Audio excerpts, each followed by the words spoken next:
Doctor Rahul वारांगे demand आहे.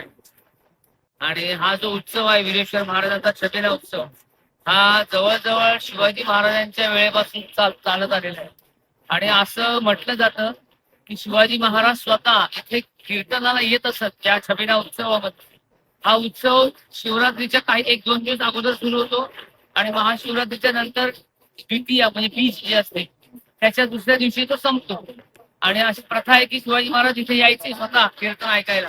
आणि म्हणूनच आज सुद्धा ज्या वेळेला इथे कीर्तन असतं तेव्हा शिवाजी महाराजांना तिथे समोर बसवलं जातं. फोटो असायचा, आता पुतळा तिथे बसतो. आणि कीर्तनकार जो आहे तो शिवाजी महाराजांना कीर्तन करतो आणि बाकी जनता मग तिथे प्रजा त्यांची ऐकायला येते. अशी ती मान्यता आहे आणि ती आजही फॉलो केली जाते. तर साधारण 300-350 वर्ष महाराजांना जाऊन झाले. तेवढ्या वर्ष हा उत्सव चालू आहे. याला छबिना म्हणतात कारण हा साधारण एक रात्रीचा उत्सव आहे. त्याला साधारण छबिना असं म्हटलं जातं. आणि याच्यामध्ये मूळ देव आपला विरेश्वर आहे. या विरेश्वर देवाच्या उत्सवाला विरेश्वर देवाला भेटायला त्याचे भाऊ बहीण येतात. आणि त्याप्रमाणे मानाच्या पालखी आहेत. सगळ्यात 1 नंबरचा मान आहे झोलाई देवीचा, ती विहिरे गावात येते.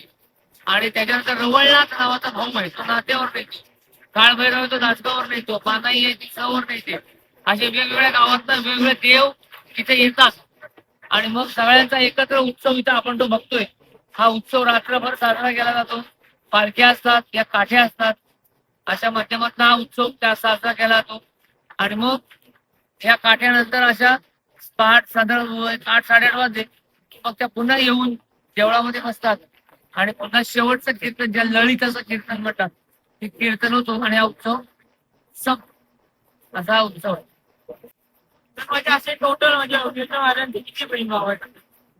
आता साधारण पूर्वी आमची आजी सांगे की अगदी 5-50 पण येत असत. पण आता काळाच्या ओघामध्ये एकूण 10 देव त्या महाडच्या परिसरातले त्या उत्सवाला येतात.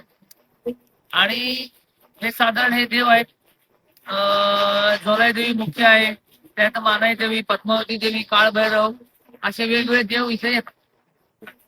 आणि काटा नाचवण्याची म्हणजे परंपरा काय नाही. ही काठी याला सासण काठी म्हणतात. सासण काठी हे एक निशाण आहे देवाचं. पालखीच्या पुढे निशाण घेऊन ते निशाण सजवून ते आपल्या खांद्यावर घेऊन नाचणं एक प्रकारचं देवाचा उत्सव साजरा करण्याची पद्धत असं आहे.